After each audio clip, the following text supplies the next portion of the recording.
સીધો સંવાદમાં આપનું સ્વાગત છે। હું છું નેહલ।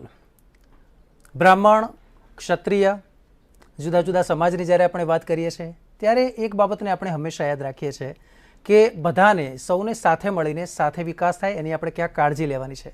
કોઈનો આર્થિક રીતે વિકાસ રૂંધાવો ના જોઈએ, કોઈનો જે સમાજ છે સામાજિક રીતે વિકાસ રૂંધાવો ના જોઈએ। આ બધી જ બાબતને ખૂબ જ પ્રાધાન્ય આપણા બંધારણમાં પણ આપવામાં આવ્યું છે। પરંતુ જે પ્રમાણે કેટલાક સમાજની એવી પણ બહુ સ્પષ્ટ માંગ હતી કે અમે સવર્ણમાં આવીએ છીએ અને માત્ર તે જ કારણ છે કે અમને અનામતનો લાભ નથી મળતો, અમારી આર્થિક સ્થિતિ સારી નથી, તો અમને પણ રિઝર્વેશનનો લાભ મળવો જોઈએ। આ માંગ ઉઠી અને ત્યાર પછી સંસદમાં આ જ મુદ્દે કાયદો પસાર કરવામાં આવ્યો, કોર્ટ મેટર થઈ અને ત્યાર પછી સુપ્રીમ કોર્ટે આ જ મુદ્દે આજે મહત્વપૂર્ણ ચુકાદો આપ્યો, જે 3/2થી પાસ થયો છે। આ જ વિષય પર આપણે વાત કરવી છે। શીર્ષક આપ્યું છે સુપ્રીમનો મહત્વનો ચુકાદો।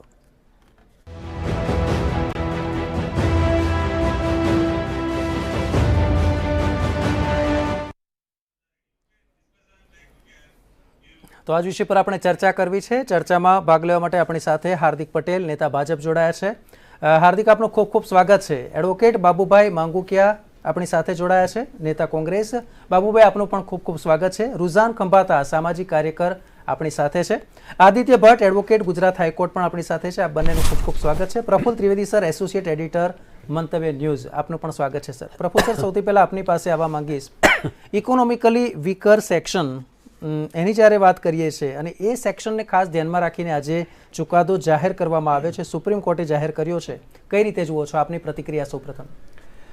નેહલભાઈ, જે અનામત શબ્દ છે અત્યંત સંવેદનશીલ શબ્દ છે, જે ચોક્કસ જ્ઞાતિઓને જે મળે છે અને જેને નથી મળતું ને એના મનની અંદર એમાં પણ એ જે સમાજ છે ને એમાં પણ ઘણા બધા ગરીબ લોકો છે અને એ જે એના વિદ્યાર્થીઓ છે એ રહી જતા હતા, એના યુવકો છે નોકરીથી વંચિત રહી જતા હતા। એટલે એમના મનની અંદર આ એક માગ હતી, એક કસક હતી કે ભાઈ અમને પણ અનામત મળે તો સારું। હવે તમે જો થોડા નજીકના ભૂતકાળમાં જ જાઓ તો પાટીદારોનું અનામત આંદોલન ચાલ્યું। આનંદીબેન પટેલ પાટીદાર હતા, પહેલાં મહિલા મુખ્યમંત્રી હતા, એમણે રાજીનામું આપવું પડ્યું અને એ ગાળાની અંદર 2019માં કેન્દ્ર સરકારે 103માં બંધારણીય સુધારો કરી અને એની હેઠળ 10% અનામત જે આર્થિક પછાત છે એ વર્ગને માટે આપી, જે સવર્ણ છે પણ આર્થિક પછાત છે, પછી વાણિયા પણ હોઈ શકે, બ્રાહ્મણ પણ હોઈ શકે, પટેલ પણ હોઈ શકે, એના માટે 10% અનામતની જોગવાઈ કરી। આ જે જોગવાઈ કરી એને તામિલનાડુની જે DMK પાર્ટી છે એ અને અન્ય કેટલાક આગેવાનોએ સુપ્રીમ કોર્ટમાં આ બાબતને પડકારી હતી। હવે સુપ્રીમ કોર્ટે આના ઉપર 5 જજની બેચે આ કેસ ચલાવ્યો અને એમાં જે એટર્ની જનરલ હતા વેણુગોપાલ, કે વેણુગોપાલ, એમણે સુનાવણી દરમિયાન એક દલીલ એવી કરી કે આ જે આપવામાં આવે છે 10%, એને કારણે જે 50%નું બેરિયર નક્કી કરવામાં આવ્યું છે એ ક્યાંય ડિસ્ટર્બ થતું નથી, તૂટતું નથી। 1992માં સુપ્રીમ કોર્ટે એક સીમારેખા નક્કી કરી હતી કે 50%થી વધારે અનામત ના હોવી જોઈએ, એટલે અત્યારે 50%ના આંકડે પહોંચી ગયેલી છે। એટલે આ જે 10% છે એ 10% છે એ જે આ જે બોક્સ છે 50%નું એને ડિસ્ટર્બ નથી કરતું એવી દલીલ વેણુગોપાલે કરી હતી।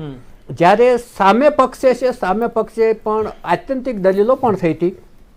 એમણે એમ કહ્યું કે જે બંધારણનો મૂળભૂત માળખું છે એની વિરુદ્ધ જે છે આ સવર્ણોને અનામત, અને એક દલીલ તો આત્યંતિક પણ થઈ હતી કે સવર્ણોને અનામત આપવું તે બંધારણની છાતીમાં છરો ભોંકવા સમાન છે। જો કે સુપ્રીમ કોર્ટ આ બાબત સાથે સહમત નહોતું થયું। આ જ્યારે કેસ ચાલ્યો એ દરમિયાન બંધારણ, જાતિ, સામાજિક ન્યાય, આ બધી બાબતોની ચર્ચા થઈ હતી। હવે જે 5 જજોની જે બેચ આ આખો કેસ સાંભળી રહી હતી એમાંના જસ્ટિસ રવિન્દ્ર ભટ્ટે એમ કહ્યું કે હું સવર્ણોને એટલે સવર્ણમાં જે આર્થિક પછાત છે EWS વર્ગ છે એને અનામત માટે હું સહમત નથી. ચીફ જસ્ટિસ યુ લલિતે એમાં સહમતિ આપી હતી કે હું રવિન્દ્ર ભટ્ટના મત સાથે સહમત છું. જેઓ યુ લલિત છે આવતીકાલે મંગળવારે નિવૃત્ત થવાના છે. જ્યારે સામે જે 3 જસ્ટિસ હતા દિનેશ મહેશ્વરી, બેલાબેન ત્રિવેદી અને પારડીવાલા, એમણે સહમતિ આપી હતી કે ભાઈ આર્થિક અનામત છે એ આ સમાજને, જે સવર્ણ સમાજ છે એને મળવું જોઈએ, અને ચુકાદો એ તરફી આવ્યો અને 10% અનામત છે એ બાબત નક્કી થઈ શકી. ચલો, આપે જે વાત કરી, બાબુભાઈ આપની પ્રતિક્રિયા લઈ લઈએ કે આ ચુકાદા અંગે રાષ્ટ્રીય કક્ષાના નેતાઓ છે એમાં કંઈક જુદા જુદા મતાંતર જોવા મળે છે. આપ કઈ રીતે જુઓ છો? સુપ્રીમ કોર્ટનું જજમેન્ટ છે, કોર્ટ ફાઇનલ છે, એટલે એ તમારે એક્સેપ્ટ કરવાનું. એની ટિપ્પણી તમે એનું ક્રિટિસિઝમ કરી શકો કે જજમેન્ટ સાચું છે કે ખોટું છે, પણ એ કન્ટેમ્પના કાયદાની મર્યાદામાં રહીને જ થાય. હવે આમાં સવાલ છે, આમાં જે સુપ્રીમ કોર્ટનું જજમેન્ટ છે એ મારી દ્રષ્ટિએ જે ઇસ્યુ સોલ્વ કરવા કરતાં વધારે ગૂંચવાડો કદાચ ભવિષ્યમાં પેદા કરશે. એટલા માટે કે ઇન્દ્ર સાહનીમાં 9 જજીસ બેન્ચે એવું કીધું છે કે કોઈ પણ સંજોગોમાં 50% કરતાં વધારે રિઝર્વેશન ન હોવું જોઈએ. હવે કોન્સ્ટિટ્યુશન બેન્ચે એવું કીધું છે કે 50%નો જે રેશિયો છે એ સેક્રોસન્ટ નથી, ઇનવાયેબલ નથી, એટલે એને પાર કરી શકાય. એટલે હવે 9 જજની બેન્ચનું જજમેન્ટ 5 જજની બેન્ચે ઓવરરૂલ કર્યું ગણાય કે નહીં, કે એની જ્યાં સુધી ટેક્સ હાથમાં નહીં આવે, સુપ્રીમ કોર્ટના જજમેન્ટની ટેક્સ હાથમાં નહીં આવે ત્યાં સુધી એની ટીકા કરવી અથવા તો એના વિશે કોઈ વિશ્લેષણ કરવું એ યોગ્ય નહીં ગણાય, એટલીસ્ટ એ કોઈ પણ એડવોકેટ માટે. સવાલ એટલો છે કે 103નો બંધારણમાં જે સુધારો આવ્યો અને એમાં EWS એટલે કે ઇકોનોમિકલી વીકર સેક્શનનો પહેલી જ વખત રિઝર્વેશનની વાત આવી. રિઝર્વેશનની વાત આવે ત્યારે આર્ટિકલ 14માં તમને સમાન અધિકાર પ્રાપ્ત થયા છે. હવે આર્ટિકલ 14, આર્ટિકલ 15 અને આર્ટિકલ 16 આ 3 છે, એમાં કન્ફ્લિક્ટ ઊભી થાય. ધારો કે તમે એક આર્ટિકલ 14 નીચે એમ કહો કે તમે દરેક વસ્તુમાં તમને સમાન અધિકાર છે, તો તમે ભણવા જાઓ અને તમારે કોઈ પ્રોફેશનલ કોર્સમાં એડમિશન લેવાનું હોય અને જો સમાનાધાર તમને પ્રાપ્ત થતા હોય, સમાન અધિકાર જ તમને પ્રાપ્ત થતા હોય, તો 50% વાળો રિઝર્વ કેન્ડિડેટ અને 65% વાળો અનરિઝર્વ કેન્ડિડેટ છે, તો 65% વાળાને એડમિશન નથી મળતું, અથવા જેને મેરિટમાં માનો કે 340 માર્ક લીધા છે અને રિઝર્વ કેન્ડિડેટ વાળો 280 માર્ક્સ મેરિટમાં લેવો છે, તો પણ એને એની કરતાં પ્રેસિડન્ટ મળે છે. એટલે આર્ટિકલ 14નો એપરન્ટ ભંગ થાય છે. સુપ્રીમ કોર્ટમાં પહેલી વાર AK ગોપાલન 52 સુપ્રીમ કોર્ટમાં પહેલો જ ઇસ્યુ ઊભો થયો કે આ જે પાર્ટ 3માં જે તમને સમાનાધિકાર, જે ફંડામેન્ટલ રાઇટ્સ તમને આપ્યા છે, એમાં ઇન્ટર છે રિલેશન શું, આર્ટિકલ 14 વિસર્વિસ આર્ટિકલ 19 વિસર્વિસ આર્ટિકલ 15, 21, આ બંને વચ્ચેના સુમેળભરા સંબંધો કેવી રીતે રહે, એને એકી સાથે જો તને અમલ કરવો હોય તો તમે કેવી રીતે કરી શકો. ત્યારે એમ કીધું કે આ તમને જે મૂળભૂત અધિકારો પ્રાપ્ત થયા છે એ એબ્સોલ્યુટ નથી, એની ઉપર રિઝનેબલ રિસ્ટ્રિક્શન્સ આવે, અને એ એટલા માટે તમારે આર્ટિકલ 14 ને આર્ટિકલ 16 સાથે વાંચવું પડે, આર્ટિકલ 14 ને આર્ટિકલ 21 સાથે વાંચવું પડે, આર્ટિકલ 14 ને આર્ટિકલ 19 સાથે વાંચવું પડે. નહીં તો એમ કે ભાઈ મને બોલવાનો અધિકાર પ્રાપ્ત થયો છે તો હું ગમે ત્યાં જઈને બોલ કરું. મને મૂળભૂત અધિકારો પ્રાપ્ત થયા છે એ મૂળભૂત અધિકારો મર્યાદિત છે, કાયદાથી એને મર્યાદિત કરી શકાય. હવે આજની જે વાત રહી એ તમને જે સમાન અધિકાર પ્રાપ્ત થયા છે આર્ટિકલ 14માં, જેમાં તમારા પ્રોપર્ટીના રાઇટ્સ હોય, સર્વિસના રાઇટ્સ હોય, ભણવાના રાઇટ્સ હોય કે કોઈ સ્ટેટ લાર્જેસ્ટના રાઇટ્સ હોય, એમાં તમે કંઈક સુધારો લાવો છો, એમાં તમે કંઈક રિસ્ટ્રિક્શન્સ લાવો છો. એ રિસ્ટ્રિક્શન ઘણા સમયથી આવવા માંડ્યા છે. પહેલું જજમેન્ટ 1952માં આવ્યું, ત્યાર પછી મિનર્વા મિલનું જજમેન્ટ આવ્યું, ગોલકનાથનું જજમેન્ટ આવ્યું, કેશવાનંદ ભારતીનું જજમેન્ટ આવ્યું. આ બધામાં ઇન્ટર છે રિલેશન્સ આર્ટિકલ્સના પાર્ટ 3ના કેવા હોય છે કે એની એક રૂપરેખા તૈયાર થઈ અને પહેલી વાર કેશવાનંદ ભારતીમાં એવું નક્કી થયું કે ભારતના બંધારણમાં બંધારણ સુધારવાના અધિકાર આર્ટિકલ 368 નીચે જે પાર્લામેન્ટને પાવર થયા છે, જે નિહિત થયા છે, એ કોન્સ્ટિટ્યુઅન્ટ એસેમ્બલીના પાવર છે એમ કહીએ તો માનીએ, કારણ કે બંધારણ તમે સુધારો છો, ઘડો છો, પણ એક કેટલી હદે બંધારણ સુધારી શકાય? કાલે કોઈ બંધારણમાં પાર્લામેન્ટ એમ કે અમે આપણે લોકશાહી જોતી નથી ને એક્સ આપણો રાજા છે અને હવે કોઈ દે ચૂંટણી કરવી જ નથી, તો શું એવો સુધારો થઈ શકે? તમે બંધારણનું મૂળ હાર્દ, બેઝિક સ્ટ્રક્ચર્સ નો કઈ જગ્યાએ કઈ વ્યાખ્યા કરવામાં આવી છે, એ જજીજ મેડ લો છે એમ કહીએ તો ચાલે. ઓકે, એટલે બંધારણમાં બેઝિક સ્ટ્રક્ચર શું છે એની ચર્ચાઓ હંમેશા થતી આવી છે, આજની તારીખે થાય છે અને ભવિષ્યમાં થતી રહેશે. અને એમાં સમાજમાં જે સુધારાઓ આવશે, સામાજિકનો જે વેગ બદલાશે, આવેશ બદલાશે, એના સુધારાઓ આવશે, એ પ્રમાણે હંમેશા બંધારણને એક ઓર્ગેનિક ઇન્સ્ટ્રુમેન્ટ માનવામાં આવે છે, સ્ટેટિક નથી માનવામાં આવતું, કે સમય સાથે બંધારણે કદમ મિલાવવા જોઈએ. Okay, fine. આ સ્થિતિમાં આ ચુકાદો જ્યારે કોઈ પણ વકીલના હાથમાં આવશે, એનો વાત છે, ત્યારે સવાલ એટલો છે કે આ ચુકાદો આ ઈડબ્લ્યુએસના રિઝર્વેશનના જે કોન્ટ્રાવર્સી છે એને પૂર્ણવિરામ કરતો છે કે એની ચર્ચા શરૂ કરતાનું પ્રથમ સ્થાન છે? એ તો જજમેન્ટની જ્યાં સુધી ટેક્સ આપણા હાથમાં નહીં આવે ત્યાં સુધી કહેવું મુશ્કેલ છે. Okay, advocate Gujarat high court Aditya Bhatt આપણી સાથે છે. આદિત્યભાઈ, કાયદાકીય રીતે આ સમગ્ર બાબતને કઈ રીતે જુઓ છો? અને એક એ પણ સમજવું છે કે જ્યારે જસ્ટિસ રવિન્દ્ર ભટ્ટના કેસની વાત આવે છે ને, ત્યારે તેમણે એવું કહ્યું કે સરકાર આર્થિક રીતે નબળા અને ગરીબીથી પીડિત લોકોને અનામત આપી શકે છે અને આવી સ્થિતિમાં આર્થિક આધાર પર અનામત ગેરકાનૂની નથી, પરંતુ તેમાંથી SC, ST અને OBCની બાદબાકી ગેરબંધારણીય છે. એમ તો બાબુભાઈ માંગુકિયા સાહેબ એટલે મારા સિનિયર કહેવાય.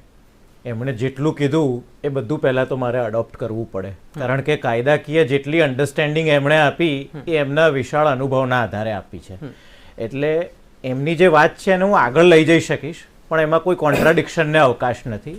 એટલે પહેલાં તો એ વાત કરી દઉં કે સુપ્રીમ કોર્ટનો આ જે ચુકાદો છે હજી સુધી કોઈના હાથમાં આવ્યો નથી. એની ખાલી જે કી હેડલાઇન્સ છે બધાને જાણવા મળેલી છે, અને આ જે આપણને કી મુદ્દાઓ મળેલા છે એના આધારે જ આપણે એનું એનાલિસિસ કરવાનું રહે. જ્યારે આપણે આનું એનાલિસિસ કરીએ છીએ ત્યારે થોડીક જ વાત આગળ વધારીશ કે કેશવાનંદા ભારતીના કેસમાં નામદાર સુપ્રીમ કોર્ટે બેઝિક સ્ટ્રક્ચરનું એક ડોક્ટ્રીન ઇવોલ્વ કર્યું. બેઝિક સ્ટ્રક્ચર એટલે કે કોન્સ્ટિટ્યુશનને તમે મન ચાહે એ હદે તમે અમેન્ડ ના કરી શકો. ભલે જે 368ના પાવર્સ છે તે વાઇડ છે, પરંતુ તે અમર્યાદિત નથી. અને એ જે બેઝિક સ્ટ્રક્ચરની વાત હતી, જે મૂળભૂત ઢાંચો છે એની વાત હતી, એ કોર્ટે ડિફાઇન નથી કરી. કોર્ટે એવું કીધું છે કે આટલા મુદ્દાઓ તો અમે બેઝિક સ્ટ્રક્ચર ગણીએ જ છીએ, પરંતુ વખતો વખત જ્યારે નવી ચેલેન્જીસ આવશે ત્યારે આવનારી બેન્ચો માટે અમે આ મુદ્દાઓ ઓપન ટુ ઇન્ટરપ્રિટ અને ઓપન ટુ ચેલેન્જ અમે રાખીએ છીએ. હવે આ 103મું અમેન્ડમેન્ટ શું છે? કારણ કે જ્યારે આપણી પાસે જજમેન્ટ નથી ત્યારે 103માં અમેન્ડમેન્ટની ટેક્સના આધારે જ આપણે એનું અર્થઘટન કરવું રહ્યું. હવે જ્યારે ઇન્દિરા સ્વાહાનીનું જજમેન્ટ આવ્યું 1992ની અંદર, ત્યારે નામદાર સુપ્રીમ કોર્ટે માંગુકિયા સાહેબે કહ્યું એ જ પ્રમાણે 9 જજની બેન્ચ હતી, એણે એવું કીધું કે તમે 50%થી વધુ અનામતને ના લઈ જઈ શકો. હવે આ વાત કેમ આવી? કારણ કે જે તે સમયે જ્યારે મંડલ કમિશનના રેકમેન્ડેશન્સને ઇમ્પ્લિમેન્ટ કર્યા ત્યારે ટોટલ OBC અનામતને 37% સુધી લઈ જવાની વાત હતી, અને સુપ્રીમ કોર્ટે કીધું કે ના, આ નહીં થઈ શકે, તમારે મેક્સિમમ અપર લિમિટ ઇઝ 50%. હવે જો 50%ની અપર લિમિટ છે તેને બેઝિક સ્ટ્રક્ચરના એક ભાગરૂપે ગણાવવામાં આવેલી હોય તો એ શું બેઝિક સ્ટ્રક્ચરની વ્યાખ્યા છે અહીંયા ક્યાંય વાયોલેટ થઈ રહી છે? આ પહેલો પ્રશ્ન હતો. અને આ જે બેઝિક સ્ટ્રક્ચરના અનુસંધાને 3 પ્રશ્નો આવેલા, સુપ્રીમ કોર્ટે એની ભાષામાં એને રજૂ કરેલા છે. હું દર્શકોના માટે થોડા સરળ બનાવીને હું વાંચીશ. એવું લખ્યું છે કે 103મું બંધારણીય અમેન્ડમેન્ટ છે, શું તે ઇકોનોમિક ક્રાઇટેરિયાના આધારે, એટલે કે આર્થિક ક્રાઇટેરિયાના આધારે જો આ પ્રમાણે અમેન્ડમેન્ટ કરે છે તો બેઝિક સ્ટ્રક્ચરનું વાયોલેશન કહેવાય કે ના કહેવાય? શું તેમાં SC, ST અને OBC કેટેગરીને ઇકોનોમિકલી વીકર સેક્શનના જે 10%ના કોટામાં એક્સક્લુડ કરવામાં આવે છે તો શું તેને બંધારણનું વાયોલેશન, બેઝિક સ્ટ્રક્ચરનું વાયોલેશન કહેવાય કે ના કહેવાય? અને બીજી વસ્તુ કે જો 50%ની લિમિટ બ્રીચ થઈ રહી છે તો શું તેને બેઝિક સ્ટ્રક્ચરનું વાયોલેશન કહેવાય કે ના કહેવાય? હવે જેટલી કોમેન્ટ્રીઝ જાણવા મળે છે, કારણ કે આપણી પાસે જજમેન્ટની ટેક્સ નથી, જે કોમેન્ટ્રીઝ જાણવા મળે છે એના આધારે હું આટલી વસ્તુ કહી શકીશ. 50% અંદરનું આ 10% છે રિઝર્વેશન. કારણ કે જે ઓપન કેટેગરી છે, ઓપન કેટેગરી એટલે કે 50.5%, તો 50.5% એ રિઝર્વેશન નથી. આ ખાસ ધ્યાન રાખજો, 50.5% એ ઓપન કેટેગરી માટેનું રિઝર્વેશન નથી. કારણ કે જ્યારે SC ST કે OBC કેટેગરીનો કેન્ડિડેટ છે જે જનરલ મેરિટ કરતાં ઊંચું પરિણામ લાવે છે, ત્યારે તેને જનરલની સીટમાં પોતાનું સ્થાન મળે છે, be it admission or be it government job quota. તો આ વસ્તુ ખાસ સમજવી જરૂરી છે. જો આ કન્સેપ્ટ નહીં સમજાય તો 103મું બંધારણીય અમેન્ડમેન્ટ નહીં સમજાય. તો તેનો મતલબ એ થયો કે જો કોઈ SC કે ST કેન્ડિડેટ પોતાનું મેરિટ વધારે લાવે છે તો એ જનરલ કેટેગરીમાં પોતાનું સ્થાન મેળવી શકે છે. તો open category is not a reservation for open category, it is open for SC ST OBC. તમામ જેને રિઝર્વેશન મળે છે તે બધા માટે આ ઓપન કેટેગરી છે. હવે આ જે ઓપન કેટેગરી છે તેમાં સવર્ણોને, એક વર્ગને એવું લાગતું હતું કે આ રિઝર્વેશનના કારણે અમે ક્યાંક પાછળ રહી ગયા. અને કેમ પાછળ રહી ગયા? કારણ કે અમે ગરીબ છીએ, અમે અમારા બાલ બચ્ચાઓને ભણતર નથી આપી શકતા. તો શું કાસ્ટ એકમાત્ર ક્રાઇટેરિયા છે ફોર ડિપ્રાઇવેશન? તો આ જે પ્રશ્ન આવતો હતો એ પ્રશ્નને ક્યાંક પૂર્ણવિરામ મૂકવા માટે આ જે 50.5% વાળું જે રિમેનિંગ પાર્ટ હતો, જે રિઝર્વેશન નથી, તેની અંદર 10% રિઝર્વેશન આપવામાં આવેલું છે. અને એટલા જ માટે તેની અંદર SC ST અને OBC જે કોટા છે તેને બાકાત રાખવામાં આવેલો છે. હવે જો અહીંયા આગળ વાત કરવા જઈએ તો મને જે આશંકાઓ છે, મને જે ભીતિઓ છે તેની હું વાત કરીશ. એઝ અ હાઈકોર્ટ લોયર વારંવાર અમારી પાસે એવા કેસીસ આવતા હોય છે કે ફલાણી વ્યક્તિએ ખોટું કાસ્ટ સર્ટિફિકેટ મેળવી લીધું, ફલાણી વ્યક્તિએ ખોટું ટ્રાઇબલ સર્ટિફિકેટ મેળવી લીધું. તો મને સૌથી મોટો ડર અહીંયા એ સતાવે છે કે અત્યાર સુધી તો વિકાસનું એક માનક એ હતું કે ભાઈ હું ક્યાંક સારું કમાઈ રહ્યો છું, હું ઇન્કમ ટેક્સ ભરી રહ્યો છું, તો that is a criteria of my participation in not only economy but national growth story. હવે શું થશે? મારો જે ભય છે હું વાત કરું કે દરેકને ક્યાંક ડર છે કે જો અમને અમારા બાળકોને જો રિઝર્વેશન ના મળ્યું તો શું? એટલે દરેક વ્યક્તિને પુઅર બનવાની હોડ લાગશે. એટલે આ પુઅર કોઈ નથી બનવાનું, પરંતુ ક્યાંક ને ક્યાંક પોતાની આવક છુપાવવા માટેની હોડ લાગે એવો મને એક બહુ મોટો ભય છે. તો આ એક વાત થઈ. અને એના સિવાય જે આ 3 માનકો ઉપર સુપ્રીમ કોર્ટે જે જજમેન્ટ આપેલું છે એ સુપ્રીમ કોર્ટની જે પોતાની કોમેન્ટ્સ છે એના ઉપર હું જરાક વાત કરી દઉં. સુપ્રીમ કોર્ટ એવું કહી રહ્યું છે કે આ જે 50%નો રિઝર્વેશનનો ક્રાઇટેરિયા છે તે that is not an absolute criteria. અહીંયા આગળ પ્રશ્ન જરૂરથી થશે કે શું 9 જજની બેન્ચનું જજમેન્ટ 5 જજની બેન્ચ ક્યાંક ઓવરરૂલ કરી શકે? That is a legal question અને that will be open for interpretation after the judgment is delivered. આપણી પાસે ટેક્સ્ટ આવશે ત્યારે આપણે એની વાત કરતા હોઈશું. તો આગળ ઉપર વાત એ કરવામાં આવી છે કે રિઝર્વેશન શું છે? તો રિઝર્વેશન એક પ્રકારનું એફર્મેટિવ એક્શન છે. એફર્મેટિવ એક્શન એટલે શું? જ્યારે ઇક્વાલિટીથી તમામ લોકોને સમાન ભાગે તમારી જે રિસોર્સિસની નૌકા છે તમે એને ડિવાઈડ કરી નાખો છો, તો તમામ લોકોને સમાન પ્રમાણે એફર્મેટિવ એક્શન નથી મળતા, સોશિયલ અને ઇકોનોમિક પાર્ટિસિપેશન નથી મળતું, જેના કારણે ઇકોનોમિક પાર્ટિસિપેશન, પોલિટિકલ પાર્ટિસિપેશન નથી મળતું. તો એને રિઝર્વેશન થકી ક્યાંક ને ક્યાંક મેઇન સ્ટ્રીમમાં લાવવા માટેની આ વાત છે અને દેટ ઇઝ નોટ અનકોન્સ્ટિટ્યુશનલ. આ પ્રકારે સુપ્રીમ કોર્ટે પોતાનું જજમેન્ટ આપેલું છે. એમાં પણ નામદાર જસ્ટિસ બેલા ત્રિવેદી સાહેબે એ પણ કીધું કે 75 વર્ષ આઝાદીને થઈ ગયા છે, આપણે આ આખી સિસ્ટમને રિવિઝિટ કરવી જોઈએ in the larger interest of the society. બિલકુલ. જો આગળ સમયની અનુકૂળતા થશે તો પ્રફુલ્લ સર પાસેથી આપણે એનો આખા અનામતનો ઇતિહાસ પણ જાણવો છે. જે પ્રમાણે આપણે વાત કરી રહ્યા છે, રુઝાનજી આપની પાસેથી એક બાબત મારી એ જાણવી છે, જ્યારે અનામતના મુદ્દાને લઈને ચર્ચા ચાલે છે, એવું નથી કે અત્યારે, આ કદાચ એનું મૂળ એ પણ હતું કે આઝાદી પહેલાં પણ ક્યાંક કેટલોક જે વર્ગ છે એ પીડિત, શોષિત અને વંચિત હતો અને એની સ્પષ્ટ માંગ હતી કે અમને પણ જો મેઇન સ્ટ્રીમમાં લાવવા હોય તો પછી કેટલાક અમને આવા લાભ, વિશેષ લાભ આપવા પડશે. પરંતુ સવાલ એ પણ હતો, જ્યારે ડૉક્ટર બાબા સાહેબ આંબેડકરે અનામતને લઈને વાત કરી ત્યારે એવું હતું કે 10 કે 20 વર્ષ પછી જ્યારે મેઇન સ્ટ્રીમ થાય તો એ ખતમ કરવાનું, પરંતુ ક્યાંક એનો લાભ પોલિટિકલી વધારે મળતો થયો અને આપણે એ હદે જાણીએ છીએ કે હજી જેટલી શક્ય હોય તેટલી વધારે અનામત લેવી છે. કઈ રીતે જુઓ છો આ બાબતને? એ વાત તમારી સાચી છે કે 75 વર્ષ આપણે બેક જઈએ તો આપણા દેશની શું હાલત હતી. ભલે આપણે પહેલા કંઈક ગોલ્ડન સ્પેરો કહેવાતી તે, એ આખી અલગ, પાછું એમાં ના જઈએ. પણ જે હાલત 47 માં હતી શું હાલત હતી? હા એટલે અત્યારે જે એ વખતે હાલત હતી એ ખબર છે. એટલે એ વખતે it was a very I would salute doctor Baba Saheb Ambedkar કે એમને એ રીતે ડિસિઝન લીધું કે આપણે 10 વર્ષ સુધી, જેટલું મને વાંચ્યું છે એ સેટ 10 વર્ષ સુધી કોન્સ્ટિટ્યુશનલી આપણે અનામત આપવું જોઈએ. રિઝર્વેશનનો બેઝિક પર્પઝ શું છે કે આપણે એ લોકોને સોશિયલી અપલિફ્ટ કરી શકીએ, રાઈટ? અત્યારે ઇકોનોમિકલી અપલિફ્ટમેન્ટ હું પછી આવીશ કારણ કે ઇન્ક્લુઝિવ ગ્રોથ 0 છે એટલા માટે, પણ કમિંગ બેક ટુ એ તો સોશિયલી અપલિફ્ટ કરી શકીએ. એટલે that time at this decision was taken અને એમાં થોડું થોડું થયું બી, ના નથી પાડતી. ભલે આજની તારીખમાં બી અનફોર્ચ્યુનેટલી આપણે 75 વર્ષ ઉજ્યા પછી બી આજની તારીખમાં બી પેલા શું કહે જે બી કાસ્ટવાળા પેલી મુચ્છી રાખે તો એ લોકોને અલાઉડ ના કરે, ઘોડા પર બેસવાના દે. એ આપણે આપણી બીકોઝ ઓફ ધીસ આપણી પોતાની જે સો કોલ્ડ સમાજ ના સમાજ સિસ્ટમ ને પોલિટિકલ સિસ્ટમ, શું કામ સંકોચિત માનસિકતા, let us not use that word. People, મેં પહેલા જ જે સ્ટાર્ટિંગ કહ્યું કે જે ખાસ કરીને એ લોકોને એ રીતે દબાવવામાં આવે છે અને અનફોર્ચ્યુનેટલી એમાંથી આપણા લોકો બહાર નથી નીકળી શકતા, નીકળવા માંગતા નથી. એટલે એ રીઝનના લીધે અત્યારે જે આપણી જે લડત છે બધાની કે ભાઈ અમને રિઝર્વેશન જોઈએ છે. હવે થયું શું અનફોર્ચ્યુનેટ વાત થઈ કે જ્યારે ઓબીસી એક તમે I don't know if you refer to it or not કે ઓબીસી ને એ લોકોએ એ મૂકી, પેટિશનરોએ મૂકી કે ભાઈ તમે કામ કરો, ચાલો આ લોકોને 10% આપો છો તો અમને એમાં ગણી લેજો. એટલે તમે લોભ ને લાલચ જોઈ લો, કેટલી લોભ ને લાલચ છે કે ભાઈ અમે 50% તો લઈએ જ છીએ, હવે અમે આ 10% માંથી બી તમે અમને ગણી લેજો. એટલે C late us accept that કે એનો તો પછી કોઈ અંત નથી. આપણે આપશું, આપણું જેટલું કરશું એટલું ઓછું છે. It is as good as that. એટલે અત્યારે લડત એ વાતની થઈ રહી છે. તમે બેઝિક સ્ટ્રક્ચરની વાત કરો, કોન્સ્ટિટ્યુશનની વાત કરો, ઇક્વેલિટીની બધી, એ તો તમે જ્યુડિશરી છો, અંદર બોલ કરમશો ને અમે બી બધા એ લોકો જોડે સાંભળશું. પણ અત્યારે જે ફંડામેન્ટલ વાત શું છે, ફંડામેન્ટલ અત્યારે જે આ લોકો ઇકોનોમિક રિઝર્વેશન વીકનેસનું આપે છે એ રીઝન એ થઈ રહ્યું છે ઇન્ક્લુઝિવ ગ્રોથ આપણા દેશમાં નથી. ગરીબો ગરીબ થઈ રહ્યા છે ને અમીરો અમીર થઈ રહ્યા છે. તમે ક્યારના બધા એડ્યુકેશન પર ફોકસ કરી રહ્યા છો, હું તમને થોડું પહેલા જોબ પર બી ફોકસ આપી દઉં.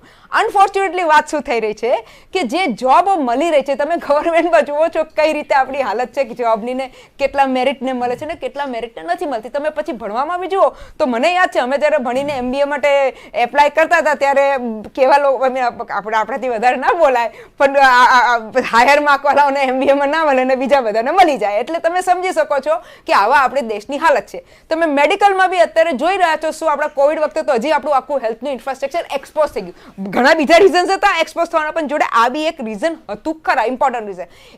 એટલે મેં કહ્યું કે આજે જે જ્યુડિશરીનું નહીં, we have to change as per times, let us accept that. અને આપણી judiciary has not taken any political decision or it has taken a decision from the point of view for the real upliftment of the people economically as well as socially. કારણ કે social અપલિફ્ટમેન્ટમાં હવે judiciary એક level પછી કોઈ કામ ના કરી શકે. હવે તો સમાજે કામ કરવાનું છે. મને બોલતા શરમ આવે છે, પણ તમને એક એક્ઝામ્પલ આપી દઉં કે આજની તારીખમાં બી જ્યારે આઈપીએસ ઓફિસર ગાડીમાંથી ઉતરે છે ને એનો ટિફિન, એનો ડ્રાઈવર OBST કે જે હોય છે તે ટિફિન નથી લાવતો, એનો પેલો બીજો માણસ જઈને એનું ટિફિન લઈ આવે છે. આ સત્ય કથા મેં જોઈ છે. એટલે મારે કહેવાનું એ છે કે આપણા માઇન્ડસેટો સોશિયલ ચેન્જની હવે જરૂર છે. આવા બધા જે આપણે બધું જે પોલિટિકલ રમી અને અનામત ને આ બધું કરે છે જરૂર નથી. અને હું ફાઇનલી એક હજી પોઈન્ટ કહી દઈશ કે ચલો રિઝર્વેશન આપણે કરી રહ્યા છે, પણ મારે તો ઉલટું આઈ વોન્ટ કે આપણું દેશ આમાંથી બહાર નીકળે. આપણે એના કરતા આપણે એ વાત કરીએ દેશને અગર આગળ લઈ જવું હોય તો બધાએ એ થાણવું જોઈએ. અગર રિયલી આગળ લઈ જવું હોય, પછી વાર્તા કરવી હોય તો પછી અલગ વાત છે.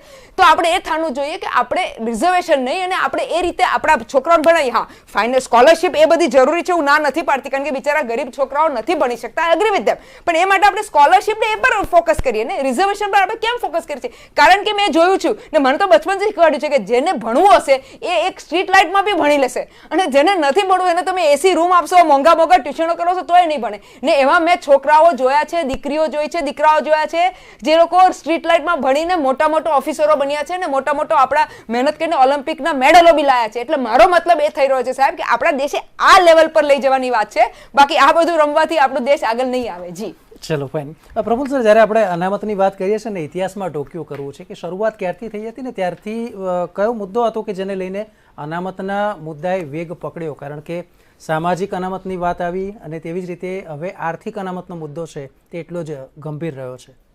ડૉક્ટર બાબા સાહેબ આંબેડકર અને એમના સાથીઓ જ્યારે બંધારણની રચના કરતા હતા ત્યારે આ મુદ્દો આવ્યો હતો કે જે એક સમાજનો એકદમ છેવાડાનો વર્ગ છે. હવે જે છેવાડાનો નાના મકાનોમાં રહે છે, ઝૂંપડાઓમાં રહે છે, જેને ભણવા માટેની સુવિધાઓ ઓછી છે, હવે એ જે અપર ક્લાસ છે એના કોમ્પિટિશનમાં કઈ રીતે ઊભો રહી શકે બહુ મોટો પ્રશ્ન હતો. માની લો કે આ જે ઝૂંપડપટ્ટીમાંથી SSC થયેલો વિદ્યાર્થી હોય અને જે સુવિધાપૂર્ણ સ્કૂલ હોય એમાંથી એસએસસી થયેલો બધું હોય તો 2 કોમ્પિટ એ વખતે એસએસસી હતું, હવે 12મું ધોરણની હાયર સેકન્ડરી આવ્યું, તો એ ઊભા કઈ રીતે રહી શકે પ્રશ્ન હતો. અને એને એની સાથે લાવવા માટે એક સામાજિક સમરસતાનું વાતાવરણ ઊભું થાય એ માટે આ અનામત દાખલ કરેલી. પરંતુ સમય જતાં છે અનામત સામે કે બીજા વર્ગને થોડી મનની અંદર એક કસક પણ ઊભી થઈ કે ભાઈ મારો સંતાન છે એ 70% લાવે છે છતાં એને એડમિશન નથી મળતું ને બીજા સમાજને 55% મળી જાય છે. આ જે બાબત છે એ થોડી એને કઠવા માંડી અને આમાંથી અનામત આંદોલનો પણ થયા. માધવસિંહ સોલંકીની કોંગ્રેસની જે સરકાર હતી ત્યારે ખામ થિયરી આવી એટલે એની સામે પછી અનામત આંદોલન ચાલુ થયું અને અનામત આંદોલન એ કક્ષાએ ગયું કે એક સ્થિર સરકાર, સંપૂર્ણ બહુમતીવાળી સરકારને જવું પડ્યું. અને એ પછી જે અપર ક્લાસ હતો, સવર્ણો કહેવાય, એ આખા ભાજપ તરફ વળ્યા અને એ વખતે ભાજપની છાપ એવી થઈ કે આ સવર્ણોની જ પાર્ટી છે. એવી જ રીતે પછી બીજું આંદોલન પાટીદારોનું હમણાં થયું અને આનંદીબેનને જવું પડ્યું. આનંદીબેન પાટીદાર મુખ્યમંત્રી જ હતા, પરંતુ એમને આંદોલન એ કક્ષાએ ગયું ને એની સાથે સમાંતર ઠાકોરોનું આંદોલન પણ થયું ને દલિતોનું આંદોલન પણ થયું. એટલે આંદોલનોનું એક મોસમ ખીલી ગઈ અને એને કારણે આ એક પ્રશ્ન ઊભા થયા. રાજસ્થાનની અંદર ગુર્જરોનું આંદોલન 5 વર્ષ પહેલાં થયું હતું. એવી જ રીતે વીપી સિંહ જ્યારે વડાપ્રધાન હતા ત્યારે માંડલ પંચનું આંદોલન થયેલું. એટલે માંડલ પંચને જ્યારે એને અનામતની વાત કરી ત્યારે એ હદે આખા દેશની અંદર આંદોલનનો માહોલ પેદા થઈ ગયો કે એ વખત પોતાની જાત ઉપર જલનશીલ પદાર્થ છાંટી અને સળગતા યુવકો દોડતા હતા એવા દ્રશ્યો ટીવીમાં પણ આવેલા અને એનાથી અરેરાટી થઈ અને એ વખતે એ સરકાર પણ ડિસ્ટર્બ થઈ હતી. વચ્ચે એક વખત આરએસએસના એક નેતાએ એક નિવેદન કર્યું કે અનામત અંગે સમીક્ષા થવી જોઈએ. આ સમીક્ષા શબ્દ પર હોબાળો થઈ ગયો હતો. એટલે હું કહેવા માંગુ છું કે અનામત છે બહુ જ સંવેદનશીલ શબ્દ છે. બિલકુલ, જે પ્રમાણે આપણે વાત કરી સમયની મર્યાદા છે, પણ સર એક બાબુભાઈ એક જવાબ આપની પાસેથી લેવો છે. આજે જગદીશ ઠાકોરનું એક નિવેદન હતું આ જ મુદ્દે. તેમણે કહ્યું કે ચોક્કસથી આ નિર્ણય આવકારદાયક છે, પણ સાથે એ પણ કહ્યું કે સરકારી નોકરીઓ એટલી છે ક્યાં.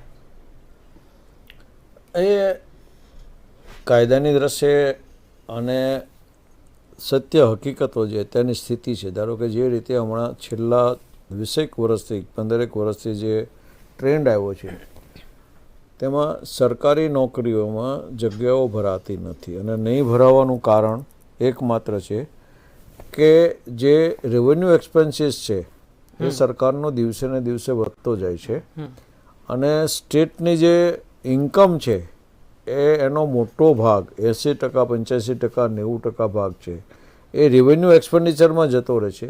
અને જે ડેવલપમેન્ટ ફંડ હોવું જોઈએ એ આર્મીમાં છે, એટલે આર્મ ફોર્સીસમાં છે. એ જ પ્રોબ્લેમ છે. એના કારણે હવે તમને આ જે નવી સિસ્ટમ આવી કે ભાઈ 3 વર્ષ જ તમારે રક્ષાવીરને કરવા, જેથી એનું પેન્શનનો બોજો ન આવે, કારણ કે શોર્ટ કમિશન આવે. એટલે જે જગદીશભાઈનું કહેવું છે કે આ તમે અનામત આપશો તો ખરા, પણ ક્યાં આપશો?